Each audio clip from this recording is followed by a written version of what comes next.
Pernahkah kalian berpikir bagaimana suara manusia dapat dikirim hingga jaraknya puluhan, bahkan ratusan kilometer? Suara manusia memiliki frekuensi yang relatif rendah sehingga tidak dapat dipancarkan secara efisien menggunakan antena. Jika sinyal suara dikirimkan secara langsung, proses transmisinya menjadi tidak efektif. Karena itulah dibutuhkan proses yang disebut modulasi, yaitu proses menumpangkan sinyal informasi ke sinyal pembawa agar dapat dikirim melalui media transmisi. Sinyal informasi dikirim menggunakan sinyal pembawa.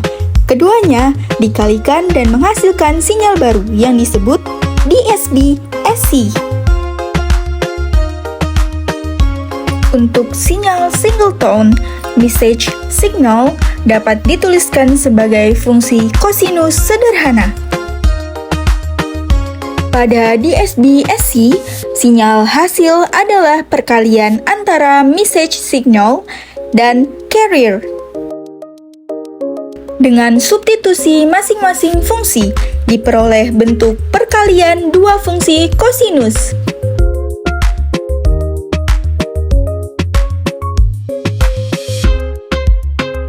Untuk menyederhanakan, digunakan identitas trigonometri dasar.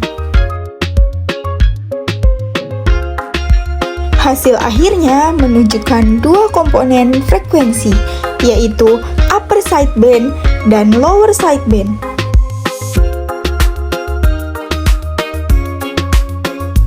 Komponen ini dikenal sebagai sideband yang membawa informasi. Pada domain frekuensi sinyal DSB-SC hanya terdiri dari dua komponen, yaitu upper sideband dan lower sideband.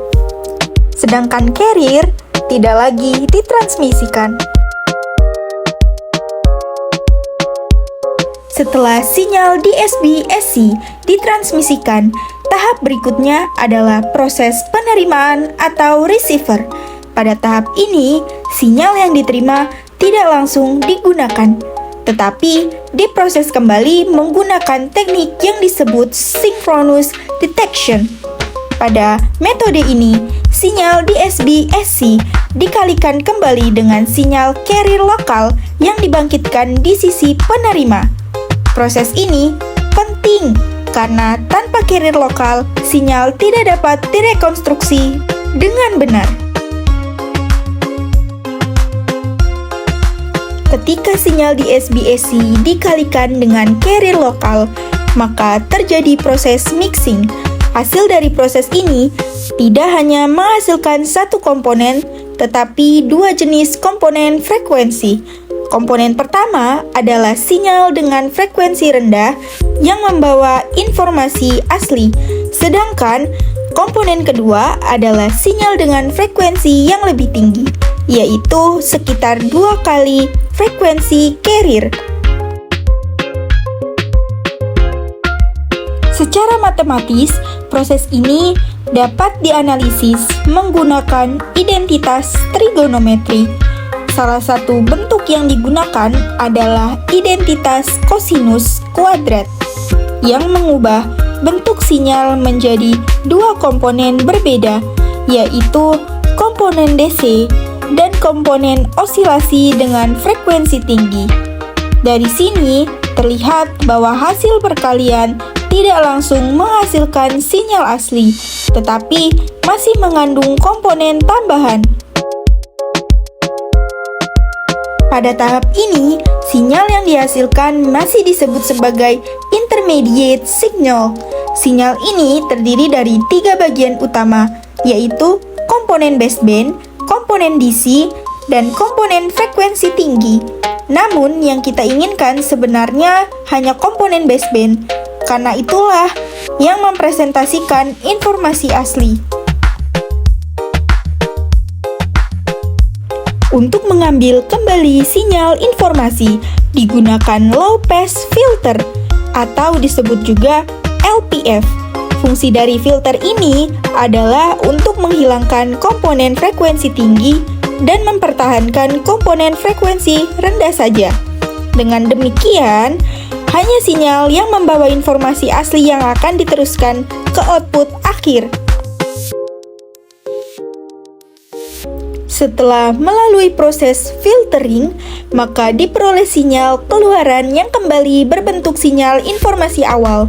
Namun, amplitudonya dapat berubah tergantung pada konstanta sistem. Hal ini menunjukkan bahwa meskipun sinyal telah dimodulasi dan didemodulasi, informasi utama tetap dapat dipulihkan dengan baik.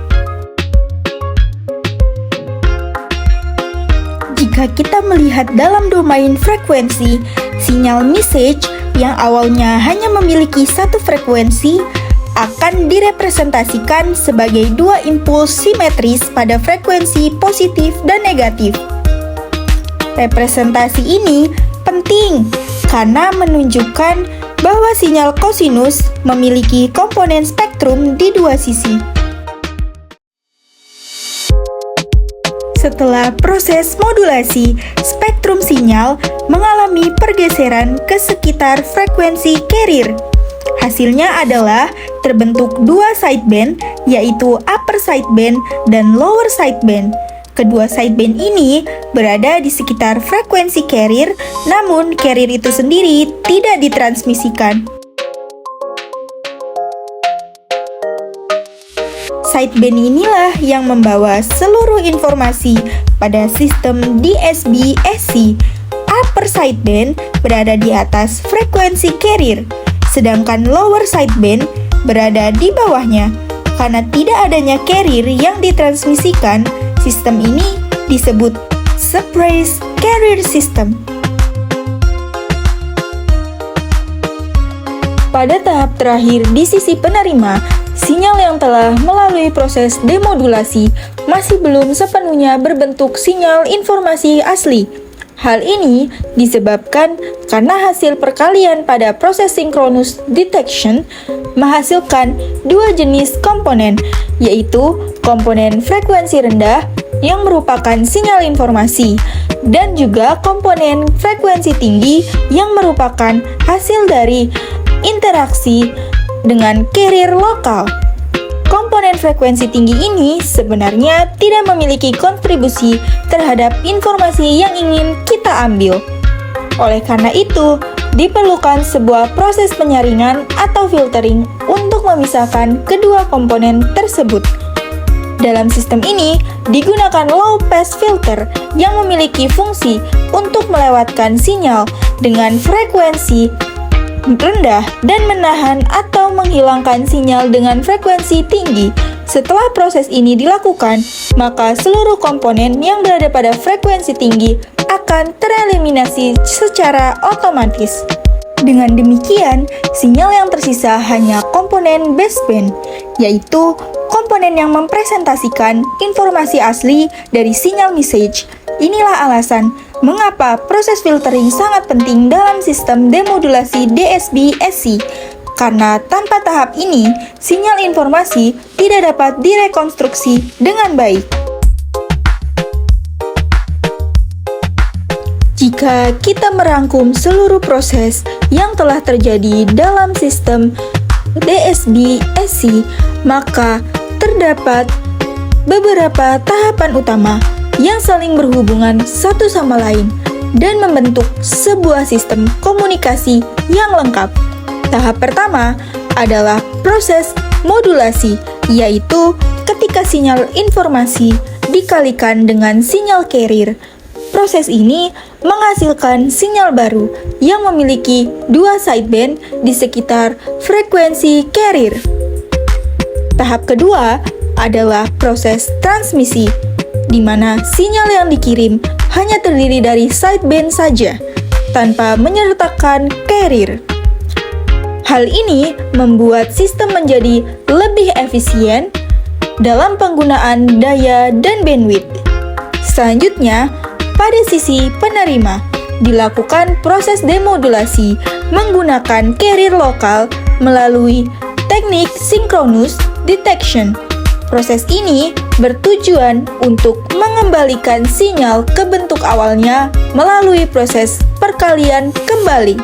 Namun, hasil dari proses ini masih mengandung komponen frekuensi tinggi, sehingga diperlukan tahap terakhir, yaitu filtering menggunakan low pass filter untuk mengambil hanya komponen baseband. Dengan demikian, seluruh rangkaian proses ini menunjukkan bahwa setiap tahap dalam sistem DSB-SC memiliki peran yang sangat penting dan saling melengkapi untuk memastikan bahwa informasi dapat ditransmisikan dan direkonstruksi dengan baik di sisi penerima.